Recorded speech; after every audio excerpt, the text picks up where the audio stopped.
I'm sure you've seen the more recent evidence of a crater that they just discovered, like fairly recently. Greenland. Yes, Yeah. enormous crater. It's an enormous crater. It's 18 miles wide. It had not been discovered before because it's under ice. It's under a lot of ice. At the end of the Ice Age, Greenland was one area which never lost its ice cover completely, whereas North America, everywhere north of Minnesota, was covered in ice a mile, sometimes 2 miles deep. Europe, the same, Northern Europe. But Greenland kept its ice, whereas the other parts of the world lost their ice at the end of the Ice Age. And what's interesting about Greenland is there's already evidence of comet impact in Greenland, which goes back to papers published in the Proceedings of the National Academy of Sciences in 2013, that they found what are called impact proxies in Greenland. In other words, nanodiamonds, carbon spherules, and evidence of a lot of platinum and iron was found in a layer in the ice dated to 12,800 years ago. But the next development, and you're absolutely right, and this was just a few months ago, was the discovery of this humongous crater in Greenland and evidence that it was caused by an iron impactor of some kind. Now, dating of it, I would be irresponsible to say that that crater definitely dates to 12,800 years ago because the work has not been done to prove that yet. But what I can say, and what the specialists who have explored and excavated the crater are saying, is that it's recent.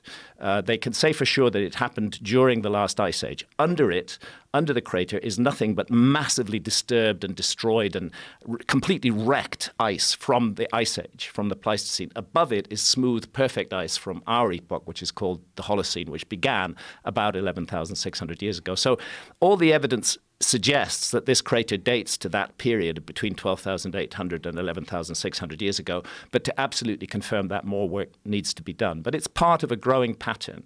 The Younger Dryas impact scientists, they call themselves, they call this the Younger Dryas impact hypothesis.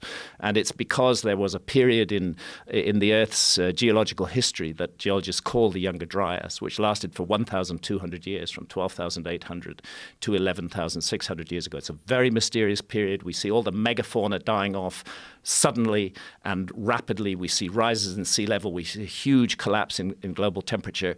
It's a cataclysmic epoch, and what is becoming clearer and clearer is that the evidence that a comet was behind it is extremely strong. And as more and more evidence comes in, we realize how widespread it was. So they found evidence of the impacts as far south as Antarctica now. Previously, they were focused very much on North America, now as far south as Antarctica, as far east as Syria. This was truly a global event, and it changed the world. And I think, and it's my case, that it wiped our memory of a previous episode of human civilization, that right at the epicenter of this cataclysm was a civilization that we would regard as advanced, not a simple hunter-gatherer civilization, which was utterly wiped out in this cataclysmic event. And I should say, for anyone who's really fascinated right now, please maybe pause and go listen to the two that you did with Randall Carlson, yes, where it really goes into depth about the impact, the evidence of these impacts, yes, the evidence of the very quick demise of the Ice Age,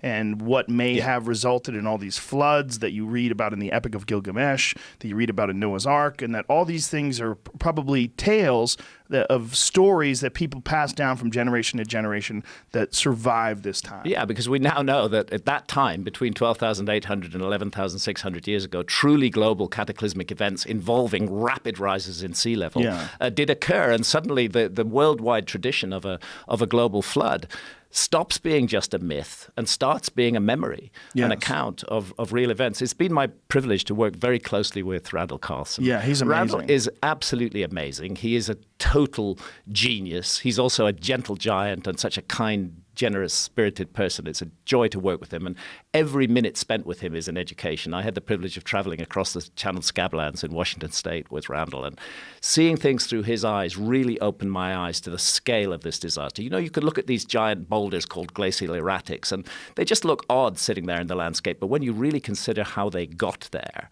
that they got there in icebergs the size of oil tankers, that were carried on floods that were at least 500 up to 1,000 feet deep, that were tearing through through the channeled scablands, literally ripping the landscape apart. Then the icebergs would ground on valley sides. The floodwaters would recede. The icebergs would be left. They're giant icebergs. And as they melted away, they revealed the rocks that they had enchained that were caught up within them, and they're scattered all over the landscape. And you look at that and you think anything that was underneath that 12,800 years ago is gone completely. There can't be anything left of it at all. Utterly, utterly destroyed.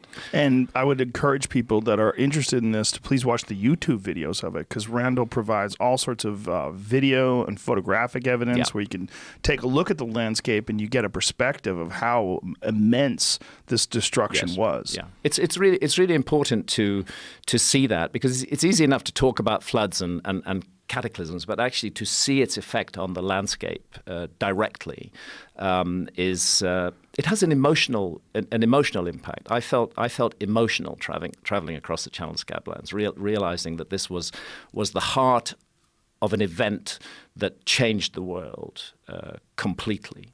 And the evidence continues to build. I have, in America before, I've not gone over old ground that I went over in Magicians of the Gods and that we covered in the various interviews and podcasts, in which it's really a good idea that people take a look at.